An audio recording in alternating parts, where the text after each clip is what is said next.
சுட்ட கதை நட்புனா என்னன்னு தெரியுமா? முருங்கைக்காய் சிப்ஸ், தர்மபிரபு உள்ளிட்ட படங்களை தயாரித்தவர் ரவீந்திரன் சந்திரசேகரன்.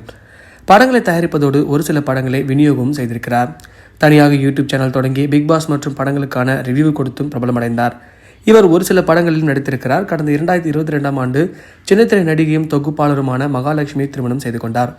நடிகை மகாலட்சுமியை திருமணம் செய்து வெளியானதுமே உடல் ரீதியாக பலரும் விமர்சித்து பேசியிருந்தனர். ஜோடி பொருத்தம் குறித்தும் பேசியது பேசும் பொருளானது. இதைத் தொடர்ந்து ரவீந்திரன், ஆமா, என்னிடம் பணம் இருக்கு, நான் அவங்களை நல்லபடியாக பார்த்துக்குவேன், இருவருக்கும் பிடித்திருந்தது, திருமணம் செய்து கொண்டும், உனக்கு வயிற்றெரிச்சல் வந்தால் தண்ணியை குடி என்று சொல்லி தக்க பதிலடியும் தந்தார். திருமணத்திற்கு பிறகு பல்வேறு மோசடி புகாரில் சிக்கி வரும் ரவீந்திரன் அண்மையில் கைது செய்யப்பட்டு பிணையில் வெளியே வந்தார். இந்நிலையில் மும்பையை சேர்ந்த தொழிலதிபர் அஜய் ஜெகதீஷ் என்பவரிடம் ஷேர் மார்க்கெட்டில் முதலீடு செய்தால் அதிகம் லாபம் கிடைக்கும் என கூறி 5.5 கோடி மோசடி செய்திருப்பதாக குற்றச்சாட்டு எழுந்துள்ளது.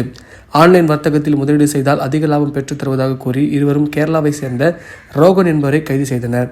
இந்த வழக்கில் ரவீந்தர் நண்பர் கைதான நிலையில் அந்த பணத்தை அவர் ரவீந்தருக்கு தான் அனுப்பியிருக்கிறார் என்பதால் ரவீந்தரையும் கைது செய்ய மும்பை போலீசார் வந்தனர். ஆனால் தனக்கு உடல்நிலை சரியில்லை என சொல்லி ரவீந்தர் சான்றிதழ் கொடுத்ததால் அவரை அடுத்த வாரம் ஆஜராக சம்மன் கொடுத்து சென்றதாக தகவல் வெளியானது. இந்நிலையில் ரவீந்திரன் மனைவி மகாலட்சுமி இந்த விவகாரம் தொடர்பாக இன்ஸ்டாகிராமில் போஸ்ட் ஒன்றை பதிவிட்டுள்ளார். அதில், நாங்கள் நலமாக இருக்கிறோம், இதில் டிராமா செய்வதை விட அமைதியாக இருக்க முயற்சிக்கிறோம், எங்களுக்கு என்ன நடந்தது என்ற உண்மை தெரியும், உண்மை எது என்று தெரிந்து கொள்ளாமல் எங்களை பற்றி நீங்கள் முடிவெடுக்க வேண்டாம், நாங்கள் நன்றாக பாசிட்டிவுடன் மகிழ்ச்சியாக இருக்கிறோம் என்று பதிவிட்டிருக்கிறார். இதை பற்றி உங்கள் கருத்தை கமெண்ட் பாக்ஸில் பதிவு பண்ணுங்கள்.